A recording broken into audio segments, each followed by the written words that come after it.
Claudio Latrónico era un canillita algo especial. En el legendario y ya desaparecido kiosco Parada Rivadavia de Paraná, siempre recibía a sus clientes con una sonrisa y jamás dejaba de interiorizarse sobre cómo estaban sus respectivas familias o amigos. Era tranquilo, de hablar pausado y preocupado por la suerte de sus compañeros y allegados directos. Vivía en el barrio San Agustín, tenía 31 años, una esposa y 4 hijos. Esa familia, a la que amaba cada día, de golpe se encontró con la muerte, con el dolor, con la impunidad.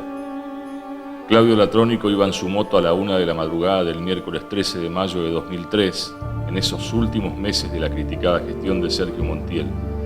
Fue interceptado en la intersección de calles Ituzaingó y El Jahuel, a metros del barrio Las Flores. Le apuntaron con un arma para robarle la moto y Latrónico intentó resistir. Sabía que si perdía esa moto se lesionaba seriamente su economía en esos días de crisis. Lo ejecutaron de un disparo en la cabeza con un revólver calibre 38. A las 7 de la mañana de esa jornada, la moto fue hallada, totalmente abandonada, por efectivos policiales de la comisaría 17 en el barrio Francisco Ramírez. Claudio primero era muy responsable, muy trabajador, muy dedicado a su trabajo y a su familia. Él tenía ya varios chiquitos y bueno, la verdad que recordarlo me trae como una especie de nostalgia, ¿no? Una especie de tristeza, porque en esos años fueron muy, muy duros. Era la época en el 2003, fue en mayo, el 13 de mayo, y me acuerdo que cuando me dan la noticia, que eran como las 4 o 5 de la mañana, realmente es como que me quedé paralizado y no sabía qué hacer. Bueno, y ahí empezó todo esto de las investigaciones, de la policía, de ver qué es lo que había, desentrañar todo lo que había sucedido, hasta que, bueno, se llegó a condenar al asesino. El asesino, qué sé yo, realmente es como que truncó la vida de alguien que valía mucho. Claudio era una persona muy valiosa sobre todo para su familia, para su mujer, para sus hijos. Y tenía un Renault 18, me acuerdo, que los fines de semana por ahí nos turnábamos, porque prácticamente era como el encargado del kiosco, me permitía a mí tener cierta libertad y estaba a cargo de la cobranza y era el que manejaba los pagos, era realmente de mucha confianza. Bueno, ¿qué te puedo decir? Que en estos casos se produce un dolor muy grande en la gente que está allegada, la gente querida del que sucede, cuando suceden estas tragedias, ¿no? Todos hemos pasado a esta edad, a mi edad, es como que hemos pasado ya varias situaciones trágicas en la vida, porque la vida es eso, ¿no? La vida es un permanente, en realidad es una gran ilusión la vida. Yo creo que nosotros somos un espíritu que hace una experiencia humana en este plano, y esa experiencia humana, depende cómo se haga, es como después ese espíritu se va a llenar, se va a ir, digamos, de este plano en cierta manera fortalecido o debilitado, de acuerdo a las acciones que haga la persona, ¿no? Que en eso es como que en general hoy se vive en una forma inconsciente, no somos conscientes de los actos que cometemos. Los actos que cometemos siempre tienen una consecuencia, todo acto tiene una consecuencia. Y en este caso de Latrónico, en este caso de Claudio, la consecuencia fue la destrucción de una familia, la viudez de su mujer y la falta de padre de sus hijos, cosa que desde chico ya quedaron como muy marcados. Seguramente ellos han también tenido su aprendizaje de toda esta situación, ¿no? De toda esta tragedia. Para mí es una tragedia, ¿no? Entonces de cada tragedia tenemos que rescatar a ver qué es lo que tenemos que aprender, qué enseñanza nos deja. Y hoy en día, gracias a Dios, es como que hay una expansión de muchos conocimientos, en donde esos conocimientos permiten encontrarle ese aprendizaje a la tragedia y al dolor, que en muchos casos se hace desgarrador e insoportable, como en estos casos. Lo que se supo en la investigación es simplemente que él iba a buscar para repartir, como todas las madrugadas, los diarios. Era una madrugada de un día que no recuerdo, pero me parece que era en mayo del año 2013, si no me equivoco. 2003, perdón. Era una madrugada, un día hábil, iba a buscar los diarios como siempre y bueno, alguien pretendió quedarse con la moto. Se supone que él se resistió y si no, de cualquier manera recibió un disparo en la cabeza y se llevaron la moto. Lo que encontró la policía apenas fue avisada es el cadáver de este muchacho en el lugar. Y es muy difícil arrancar una investigación con solo ese dato, porque es difícil la investigación. Aparte quiero mencionar esto porque si bien es verdad que el director de la investigación es el juez de instrucción en aquel entonces, hoy los fiscales, que son los titulares de la acción penal, es muy difícil la tarea. ¿Por qué?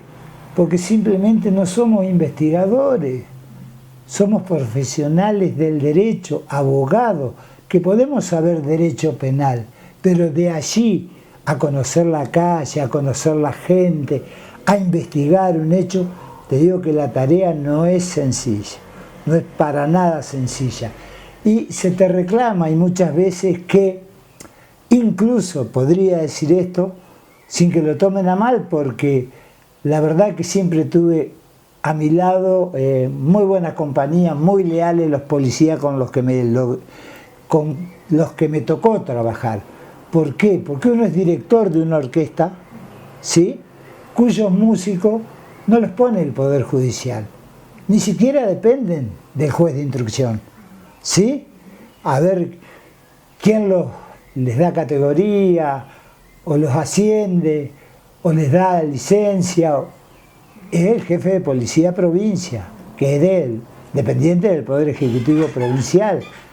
Hasta en eso yo siempre aspiré y soñé con tener una policía judicial, o sea, una policía que sea del Poder Judicial, integrada a lo mejor por hombres de la Policía Provincial, pero que pasaran a depender efectivamente del Poder Judicial. El crimen del Atrónico fue un golpe muy duro para todos los canillitas de Paraná. Era alguien muy querido y respetado. El kiosco Parada Rivadavia ese día de mayo no abrió por duelo y fue muy difícil salir adelante después de soportar tan duro golpe en un grupo de trabajo que hacía un buen tiempo estaban juntos y trabajaban codo a codo. Yo entré a trabajar en el año 99, más o menos por ahí. Yo era chiquito, tenía 19 años, y trabajaba con él. Él me enseñó muchas cosas. Él era el mayor de todos, lo que repartíamos, como el encargado era del kiosco. Y después venía Andrés, que era el otro chico que también ya estaba. Y bueno, era un chico bueno, era responsable. Él tenía muchos hijos, o sea, tenía 5 hijos que eran. Y siempre fue un buen padre, siempre andaba con los chicos. Pero era un buen chico, muy responsable también. Mucho más grande, haber tenido 25, 26 por ahí. Nosotros repartíamos, nos levantábamos a las 4 de la mañana y él hacía cobranza. Él hacía la cobranza del kiosco. nosotros con Andrés repartíamos y después íbamos todos al kiosco. Uno se encargaba de ir a la distribuidora a buscar las revistas y los otros nos quedamos ahí repartiendo los diarios que eran para más tarde. Algunos edificios no se podía entrar a la madrugada, entonces entrábamos tarde. A mí me tocaba repartir, teníamos mucho en la Casa de Gobierno, la municipalidad en esa época, el consejo, en tribunales también, porque el turco era muy conocido, entonces tenía mucha influencia, y entonces él manejaba mucho y nosotros teníamos, o sea, a mí como ser me tocaba repartir a la madrugada desde Buenos Aires para abajo, para el lado del parque, y mi compañero hacia San Martín para arriba. Y éramos los dos. Y Claudio iba solamente a abrir. Él abría el kiosco y nosotros una vez que terminábamos de repartir íbamos todos ahí, nos sentábamos a tomar mate y esperábamos que después del 8:30, 9 salía a cobrar, a hacer la cobranza y ya no volvía más, hasta la noche. Y él pasó un día por el kiosco y se ofreció a trabajar conmigo. El kiosco todavía era chico, estaba creciendo y la verdad que, bueno, vamos a probar, vamos a ver cómo funciona esto. Y la verdad que bien, siempre una confianza muy grande había. O sea, yo le tenía a él una confianza muy grande y él también me tenía mucha confianza y como que descansábamos el uno en el otro. Después también había otros chicos que trabajaban, que repartían, en fin, viste que el kiosco fue creciendo y en un momento se hizo como una pyme, digamos, una pequeña empresa. Yo tenía 4 empleados, 5 y tenía muchas cuentas corrientes. Y bueno, después el esplendor de lo que fue los kioscos de diario y de revista empieza a decaer por la era digital que viene avanzando a pasos agigantados, ¿no? Era así, flaquito, chiquito, como yo, en esa época yo era el flaquito. Pero sí, era pelo largo, enrulado y flaquito, chiquito. No tenía unos 70 como mucho de altura. Sí, esa fue porque yo me levantaba a las 4:30 de mi casa. Yo vivía atrás de la comisaría Quinta. Mi mamá vivía ahí atrás de la comisaría Quinta y yo pasaba todos los días por esa esquina, la esquina donde pasó. Y yo iba a buscar el diario 1 y después del diario 1 me iba al diario Paraná y esperaba a mi compañero y ahí repartíamos la zona y salíamos. Y no me olvido más ese día que yo tenía un chico que trabajaba en el diario que era amigo mío y entonces él me sacaba los diarios y los armaba para que yo no me demorara. Entonces yo iba al diario 1 y un día entro al diario 1 y me miran todos asustados porque éramos muy parecidos. Yo tenía el pelo largo también, en esa época tenía pelo largo todo, y éramos parecidos, de atrás éramos parecidos y me miró y como asustado. Le digo, ¿qué pasa? Le digo, nada. Dice, no, porque según un comentario dice que habían matado a un chico que repartía diarios del turco, me dice, a un empleado del turco. Dice, pero vos estás acá. Pero no, le digo, no puede ser, le digo, pensábamos que eras vos. Me dice, bueno, junté los diarios, me fui al diario 1. Cuando llego al diario 1, al diario de Paraná, estaba el otro chico y me dice, dice, vos sabés que pensé que eras vos, me dijo. Dice, sí, le digo, vos sabés que fui allá y me dijeron eso. Sí, dice, yo me fui hasta allá, me dijo, porque él era el chico que estaba la noche ahí en el diario. Me dice, me fui hasta allá, dice, y el cuerpo ya no estaba, me dice, y vine y hace no sé cuánto que estoy llorando, me dice, pensando que eras vos, me dice. Y digo, no sé, se habrán confundido, le digo. Y bueno, y después yo terminé, salimos a repartir y teníamos llave, yo tenía llave del kiosco y él tenía llave del kiosco. Y bueno, hice todo el reparto y cuando llegué al kiosco, yo pasaba y le dejaba los diarios, abría el kiosco, dejaba los diarios que quedaban para la venta y seguía. Y bueno, y después volvía. Y cuando volví, el kiosco todavía estaba cerrado. Y entonces ahí me di cuenta y dije yo, me parece que sí. Y se cruzó un señor del ET14, que ya nos conocían todos el ET14, y me dijo que había sido Claudio. Así que bueno, en esa época no había celulares, no, solamente teléfono y bueno, era solamente el boca a boca, no era otra cosa. Y sí, después de ahí ya como que, no sé, se nubló todo, de ahí ya no me acuerdo más nada, pero sí, fue muy feo. Después nos contó que sí, que cómo había pasado, bueno, por la policía más o menos nos enteramos cómo había pasado. Como que le quisieron robar la moto y él se resistió y bueno, y le tiraron, por lo que decía la policía, y como que él disparó y le tiraron de atrás y tuvo la mala suerte que... No, eso ya detalles ya no como que no. Yo en este proceso de sanar toda esta, a mí me llevó varios años reponerme de la muerte de Claudio, porque fue muy fuerte el impacto yo a veces andaba a la madrugada en la motito con los diarios cargados, o los fines de semana, el domingo sobre todo, que había mucho, que salíamos en el auto a repartir y yo había quedado como con mucho miedo. En esas épocas se vivía mucho miedo porque era una época de una crisis muy profunda, fue la época de la Rúa. Acá el gobernador era Montiel en ese momento, y bueno, todos nos acordamos de lo que fue esa época, ¿no? Lo que sí tuve muchos llamados como que se solidarizaron.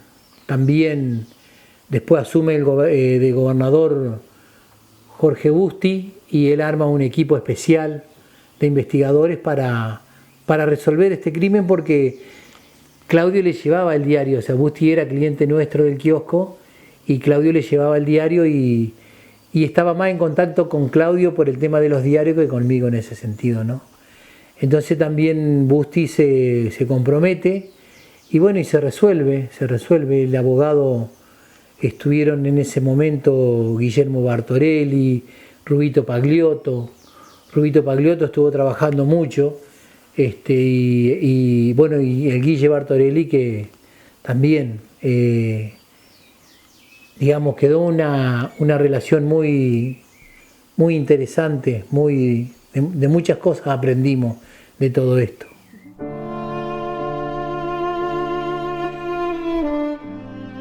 El asesinato del Atrónico demostró la desprotección a la que estaban expuestos los canillitas, y en especial en los horarios de madrugada en que retiraban los diarios locales para su posterior venta. Desde el sindicato de canillitas se venían denunciando situaciones de violencia casi a diario de parte de sus afiliados. La causa quedó en manos del juez de instrucción Héctor Eduardo Toloy. Del barrio Las Flores. Las Flores es al costado de donde sucede el hecho, digamos, 30 metros de donde sucede el hecho. Está calle Ituzaingó, sobre este lado está la ciudad, digamos, las casas edificadas, y de este lado enfrente el barrio, y está la bajada el puente ¿cómo es? Eva Perón, para donde lo vieron correr con el arma y demás. En ese momento me acuerdo de muy poco de lo que pasó en aquel entonces, ¿no es cierto? ¿Te imaginás que un juez de instrucción en aquel entonces, por lo menos estábamos 15 días de turno y se recibían alrededor de 600 causas por turno? O sea que, digamos, siempre hubo hechos graves, ¿sí? Y por ahí se mezclan unas con otras. Yo trato de recordarlo y sí, lo que me acuerdo es eso, del Atrónico, que hubo mucho pesar porque era un pibe muy querido, una persona de 30 años, creo que tenía o algo así, sé que tenía hijo, estaba casado, era canillita. Me acuerdo sí que pasé, porque yo vivía, cuando venía del juzgado pasaba por calle Alameda y Buenos Aires, donde estaba el kiosco, donde él repartía los diarios, ¿sí? Y me acuerdo que estaba cerrado por duelo, que causó mucho dolor, digamos, Esto se inicia en el 2003, estaba de gobernador Sergio Montiel, si no me equivoco, ¿no? Y de ministro estaba Fermín Garay. Fue mi comienzo en el ejercicio del derecho penal. Un amigo que era el dueño del kiosco que estaba ubicado en la avenida de la Federación, casi Buenos Aires, acudió al estudio jurídico que teníamos con el doctor Pagliotto, Rubén Pagliotto, y muy desesperado nos contó que le habían asesinado a un canillita que repartía los diarios en la zona céntrica de Paraná, se llamaba Claudio, y bueno, fue un hecho muy violento que ocurrió en Barrio Las Flores. Eso fue al otro día, tengo entendido, del homicidio mismo de Claudio Latrónico. El homicidio fue, inmediatamente nos abocamos a ponernos en conocimiento de qué había ocurrido. Lo habían asesinado en calle Ituzaingó de Paraná, en la zona oeste, frente a al barrio denominado Las Flores de Paraná, para que la gente se ubique en la zona cercana al cementerio, la parte de atrás del cementerio, la zona cercana al Puente Blanco. Ese fue mi contacto, nuestro primer contacto con la causa. Inmediatamente nos presentamos como querellantes, representando a un hermano de Claudio, Carlos Latrónico. Y bueno, no se sabía mucho qué había ocurrido, era toda una nebulosa. La verdad que era una situación muy confusa. Luego nos comunican que habían detenido a dos menores de 15 y 16 años que fueron o habían sido vistos en la zona donde finalmente apareció la moto, que era la zona del barrio Mito de Paraná. Que no se condecía para nada con el lugar donde lo mataron a Claudio. Había bastantes cuadras de distancia. Y bueno, recuerdo que pudimos acceder a las primeras investigaciones. Vimos que aparte de la moto se advertía que le habían dado vuelta al bolsillo del pantalón, o sea, le habían extraído sin duda su celular y algo de dinero escaso que él llevaba. El hecho fue muy temprano, porque como todo canillita, él madrugaba para buscar el diario de los dos medios capitalinos de venta de periódicos, El Diario y Diario 1. Recuerdo también que, bueno, nos abocamos a tratar de establecer qué fue lo que había ocurrido. Nos encontramos con que en el barrio la gente, los vecinos, tenían mucho miedo. Nos decían que los menores no tenían nada que ver. Tampoco aportaban muchos datos al principio. Decían que se trataba de una banda que robaba motos, que se dedicaba a robar motos, y luego la reducían en algunos talleres clandestinos de Paraná, pero todos coincidían en que los menores no eran. Así que nos encontramos en una situación muy dramática, la familia sobre todo, que era, por un lado, tener incertidumbre de lo que había ocurrido y tener casi la certeza de que los menores no eran, que eran sindicados como autores, no tenían nada que ver con el hecho. Así que doble angustia para la familia. Bueno, ahí comenzó un largo peregrinar. Organizamos junto con Carlos Latrónico y los familiares, se organizaron una serie de marchas, de entrevistas con distintas autoridades policiales y judiciales, recuerdo, planteando la situación que se había suscitado. Y con el tiempo proporcionamos los teléfonos del estudio, recuerdo la dirección. La gente se empezó a contactar o a animarse y a orientar la investigación hacia otro grupo de personas que no eran, como efectivamente se sostenía, estos menores. Fue así que después de muchos ida y vuelta, se logró tanto por nuestra parte conseguir algunos testigos que, si bien no habían visto todo el suceso, fueron reconstruyendo distintos eventos de lo que ocurrió esa noche. También la policía, me acuerdo del comisario Carlos Catena, de homicidio, y otros funcionarios como Ricardo Bosseri, que es un suboficial de mucha experiencia, también localizaron otros testigos con el tiempo y pudimos hacer un cuadro probatorio que llevó a echar luz a este suceso. Carlos Latrónico fue él el que en cierta manera enarboló la bandera de la justicia, de que se haga justicia con este crimen. Y lo logró, creo que lo logró, sí, yo por lo menos tengo entendido que sí, ¿no? Él como que se puso al hombro todo este movimiento y lo llevó a cabo. Y creo que a partir de ahí después empezaron a hacerse otras marchas por otros casos también resonantes que hubo en la ciudad, como una forma de expresar el repudio y aparte pedir justicia, porque en realidad la muerte trágica de alguien, en este sentido, a manos de estos asesinos, ¿no?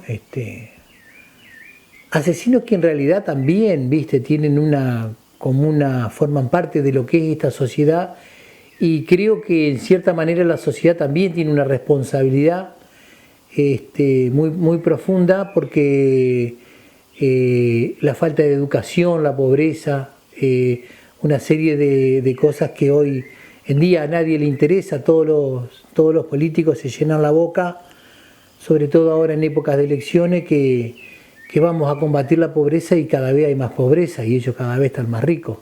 Entonces es como una contradicción, ¿no? Y bueno, y la sociedad creo que de a poco va tomando conciencia y vamos eligiendo algunos cambios, ¿no? Pero sí, yo desde que soy chico, y bueno, en el kiosco pasaban todas las marchas, en el kiosco pasaban los de la CGT, los de ACMER, los de UPCN, los gremios, todos los que manifestaban, iban a la casa de gobierno a protestar, siempre pasaron por el kiosco, ¿no? Entonces, en cierta manera, toda esa época de movilización y marchas y protesta, a mí me producía una cierta emoción, en el sentido de que ver la gente que está luchando por sus derechos es muy interesante, muy interesante. Nunca fuimos testigos de nada, nosotros no. Y me acuerdo del hermano, de la señora también.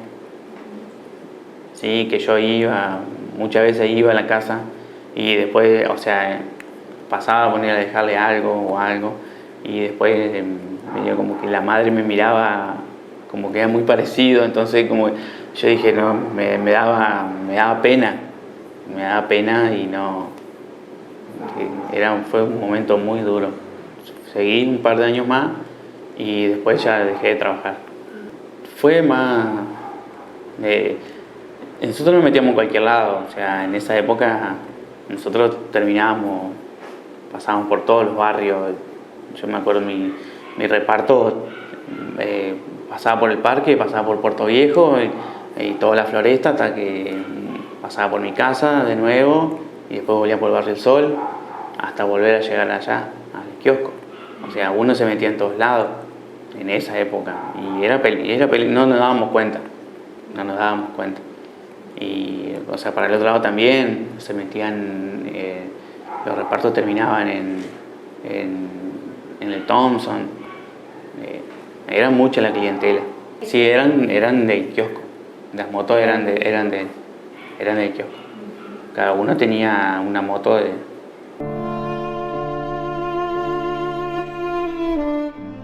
La familia de Latrónico se constituyó como querellante con los abogados Rubén Pagliotto y Guillermo Bartorelli. Señalaban que detrás del asesinato estaban las bandas dedicadas al robo de motos y otros rubros delictivos. Con el cambio de gobierno y la asunción de Jorge Busti en diciembre de 2003, se reactivó la investigación, aunque varios de los testigos sufrieron las más variadas amenazas para que no aporten información alguna. Incluso, el asumido ministro de la Corte Suprema de Justicia de la Nación, Eugenio Zaffaroni, llegó a Paraná y recibió a integrantes de la familia Latrónico. En la causa quedaron desvinculados 2 menores detenidos en una primera instancia y luego se apuntó a Claudio Franco y Ernesto González. Ambos habían logrado evadirse de un accionar policial, pero finalmente se entregaron con sus abogados. El arma nunca se encontró, se tenía el proyectil, pero no, el arma circuló, como es común en este tipo de hechos, el arma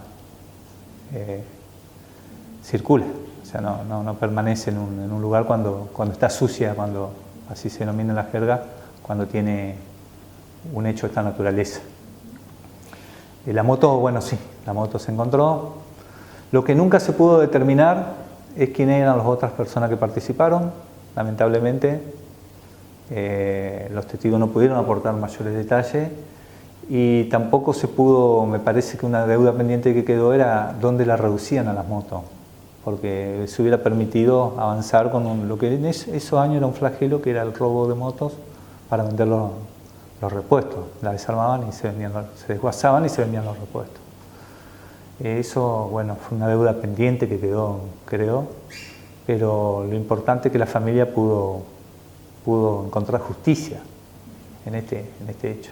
Carlos se encargó de movilizar a la sociedad, de ponerla en conocimiento de que este grave hecho podía reiterarse si no encontraba una resolución. Me acuerdo que se hizo una marcha que partió del lugar mismo del homicidio hacia la zona, hacia el microcentro de Paraná, y éramos, recuerdo, 11 o 12 personas, no éramos más que eso, incluyendo a los familiares, los abogados. Si la gente como que en un primer momento no respondía a ese pedido, pero me acuerdo que se sumaron 2 o 3 vecinos y nos iban contando esto que les relataba. Ahí comenzaron a clarificar algunas cosas. Luego las últimas marchas ya eran importantes, se logró concientizar a la población de la gravedad del hecho y luego la gente terminó apoyando. Pero siempre sobrevoló en el ámbito barrial, digamos, el miedo que generaba en los vecinos. Se habló, pero siempre se habla de esto, de que se trata de tapar, de que, ¿sí? Siempre, generalmente en las causas sucede, muchas veces son inventos de la gente que realmente no tienen ninguna apoyatura en sostener lo que dicen, porque realmente es así. Yo te digo, yo nunca recibí un llamado de ningún gobierno, ni del radical, ni del peronista, ni de la municipalidad, por ningún motivo, atinente a ninguna investigación de la que yo tuve. Jamás recibí un llamado, una presión, nada al respecto, ¿sí? Sí, por ahí uno siente la presión de los medios, ¿sí? Que hay que evitarlo en el sentido de decir, bueno, yo hago lo que puedo, más de allí no me pidan porque hasta allí uno puede actuar, ¿sí? Ya te conté cuál es el problema. Yo creo que incluso debería, para ser juez de instrucción o juez civil o cualquier juzgado, aquel que tenga la inclinación de pertenecer a la justicia, en vez de ser designado por un jurado, cuestiones así de ese tipo, rendir un simple examen como el que se rinde en la facultad, yo entiendo que debería haber una escuela judicial. Y te digo sobre todo en el derecho penal, donde hay muchas técnicas que nosotros en la facultad jamás la vemos, nunca. Nunca hablamos de palinología forense, entomología forense, de balística, de huellas, jamás en la facultad ni en el derecho penal, obviamente. Y por ahí uno se sienta ahí y bueno, tiene que de alguna forma aprenderlo. Al detenido González le dieron la probation porque en la justicia se entendió que solamente había llevado la moto del Atrónico, pero sin saber bien qué había pasado con el canillita. El 1 de junio de 2005, la Sala 2 de la Cámara del Crimen, integrada por Jorge García, Raúl Erzovich y Teresita Nazar, comenzó a juzgar a Franco por homicidio en ocasión de robo.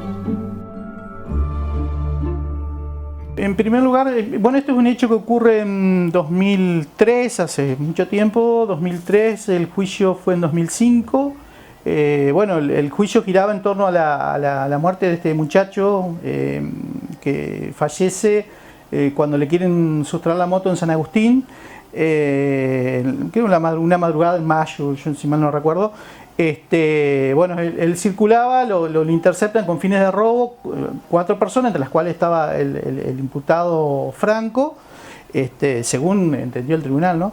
Y le termina con la muerte de este muchacho del Canillita, por un disparo de arma. Bueno, eso es más o menos la plataforma fáctica, lo que sucedió. Bueno, yo defendía a Franco en la instrucción y el debate, con esa defensa fue codefensor el doctor Chaulet. Y bueno, y termina con Franco condenado a 13 años, si mal no recuerdo, por homicidio en ocasión del robo. Eso es más o menos sucintamente lo que pasó.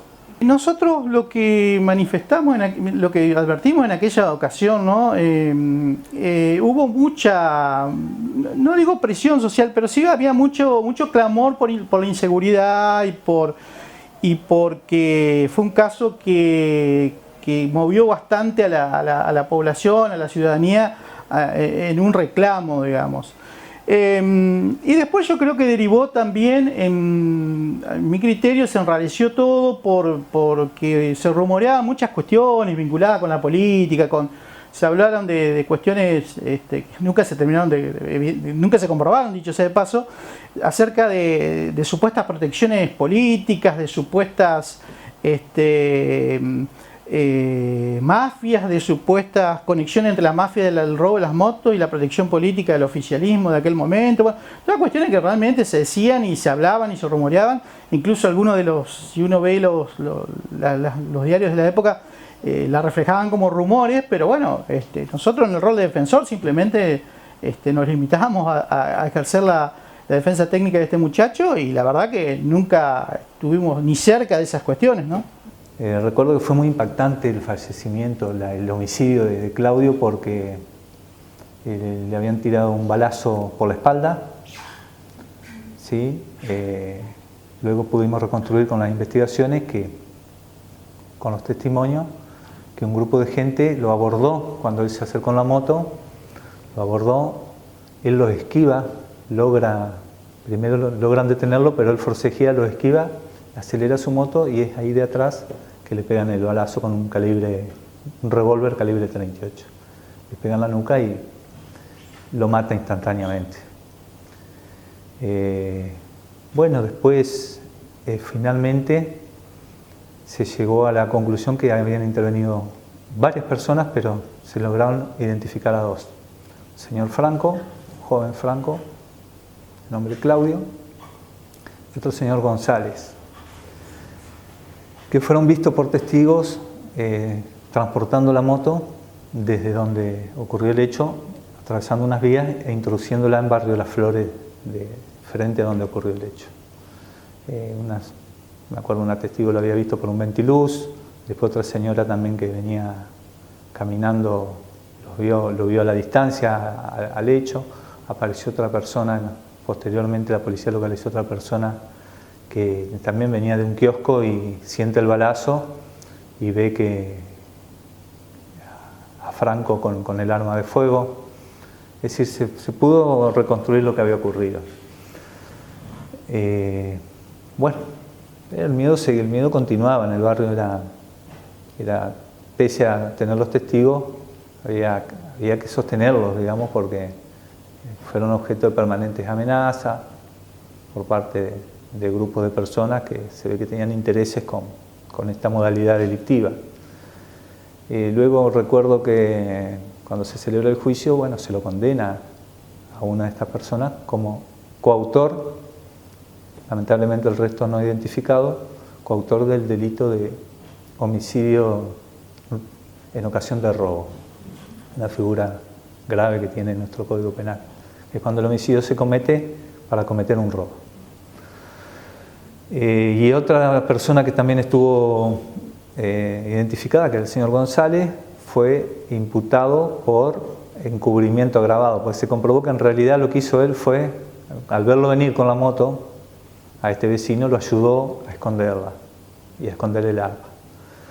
Él finalmente él declaró y dio su versión involucrándolo al señor Franco, y finalmente se le fue concedida la probation porque no tenía antecedentes y la figura del encubrimiento lo permite. Es decir, no es una figura tan grave como la autoría o la participación en el homicidio. Eso fue un panorama de lo que ocurrió.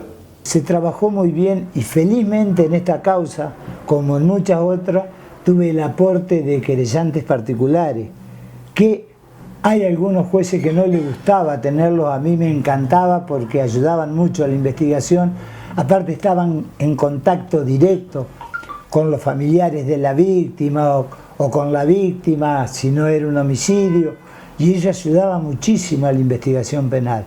O sea, en este caso tuve buenos querellantes, me ayudaron muchísimo en la investigación, trabajamos mano a mano en la investigación y finalmente se logró determinar quién fue el autor del disparo que le quitó la vida al Atrónico. Sí. Que incluso fue condenado, si no me equivoco, a 13 años de cárcel, aunque, digamos, el juez de instrucción se despega una vez que dicta el procesamiento, o sea, una vez que uno encuentra elementos suficientes como para someter a una persona al juicio penal, se acabó la investigación penal y se acaba, por supuesto, la función del juez de instrucción.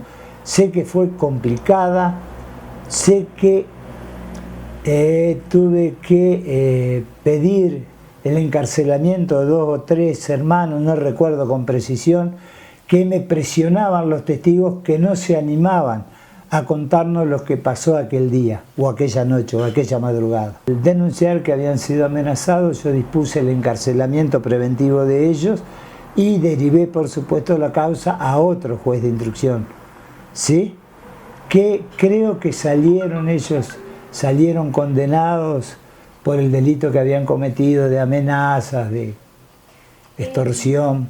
El contexto de esto de llegar a un juicio en estas condiciones fue bastante preocupante para nosotros porque en realidad declaran muchísimas personas, yo creo que cerca de 20 testigos hubo, y bueno, y había mucha gente que manifestaba temor, manifestaba haber sido amenazada, manifestaba que no declaraban porque tenían miedo a la familia, porque tenían miedo con el hermano.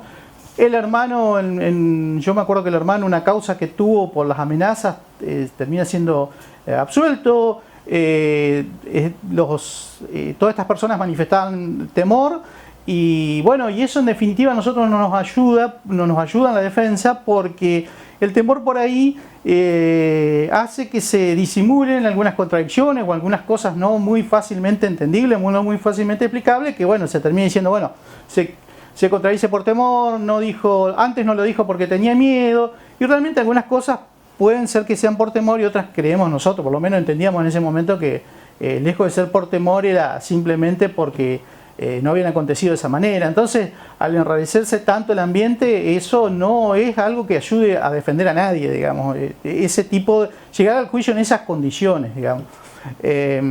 Nunca hace bien, nunca es bueno que se lleve a un juicio con gente o testigos que tengan miedo, digamos, porque si lo tienen, no necesariamente es por protegerlo al imputado y puede obedecer a muchas otras cuestiones, pero bueno, en la práctica lo único que terminan es complicando el saber la verdad, ¿no? El juicio tuvo varias sorpresas. Terminó con 2 testigos acusados de mentir y 7 que dijeron haber sido amenazados para no declarar la verdad. Ese era el clima en que se vivía. El fiscal Juan Carlos Almada pidió 13 años de prisión, la querella 20 y la defensa solicitó la absolución por beneficio de la duda. El tribunal, presidido por Jorge Amílcar García, condenó a Franco a 13 años de cárcel al considerar que había participado de la muerte violenta del Atrónico, aunque no había elementos para determinar que fue su autor material. Daba la casualidad que ese kiosco donde él repartía trabajaba en toda la zona del microcentro, en el centro cívico de la ciudad, entonces le llevaba el diario desde, no recuerdo si era el ministro de gobierno, a distintos funcionarios. Sí, era muy conocido y muy querido en la zona, una persona de mucha confianza porque era infalible en su trabajo. Todas las madrugadas estaba al pie del cañón con su motito, que era una moto de valor muy escaso, una moto de baja cilindrada, pero era su herramienta de trabajo y se lo veían en la ciudad transitando permanentemente. También era una persona muy simpática, muy querida, por eso causó conmoción. Luego, transcurrido el tiempo, con los menores ya liberados, los menores inocentes liberados y las otras personas detenidas, o al menos uno de ellos y el otro con restricción a su libertad, se celebró el juicio oral y público. Y recuerdo que la justicia en ese momento, el tribunal lo integraba el doctor Jorge García, el actual procurador, lo integraba Silvia Teresita Nazari y el doctor Raúl Ersovich. Y dispusieron para la celebración de ese juicio, fue una medida, al menos yo no he visto otro juicio que tenga tanta medida de seguridad como esa ocasión, que se encomendó a las fuerzas especiales de la policía que dieran cobertura no solo al salón de debate, sino a los alrededores de tribunales, porque había que proteger a los testigos y bueno, en ese momento había muchas personas que merodeaban la zona de tribunales tratando de imponer su presencia. Y la verdad que debo reconocer que la justicia estuvo a la altura de las circunstancias. Simplemente creo que en definitiva en ese momento este hecho era muy trascendente, porque la ciudadanía en realidad quería una respuesta, ¿no? Y como digo, se enrareció por todas estas cuestiones que en definitiva flaco favor le hicieron a Franco, porque en definitiva el único que termina siendo condenado es Franco, y la Cámara termina reconociendo que ni siquiera pudo determinar que él había efectuado el disparo. Sí lo coloca en el contexto del hecho. Pero bueno, en definitiva tampoco, como digo, esto no lo ayudó, ni le benefició, ni le sirvió, ni nos sirvió a nosotros como defensores, que a la hora de hacerlo a la parte técnica nos encontramos simplemente, el único arma que teníamos era el Código de Procedimiento y la Constitución, ¿no? Así que eso es lo que yo le puedo decir. Y era un buen chico, ¿sí? Era muy gracioso, por ahí a veces no le gustaba que le hiciéramos chistes, pero después a la larga terminaba aflojando. Pero sí, era medio duro, pero era un buen chico.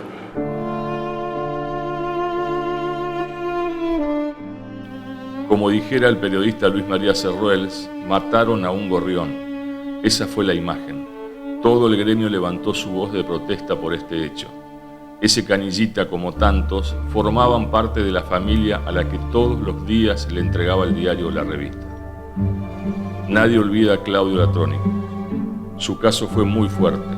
Marcó a fuego a canillitas de Paraná, como así también a cada uno de los que conocía a Latrónico. Era una buena persona, sana, generosa, siempre predispuesta para trabajar. Y eso perduró por siempre.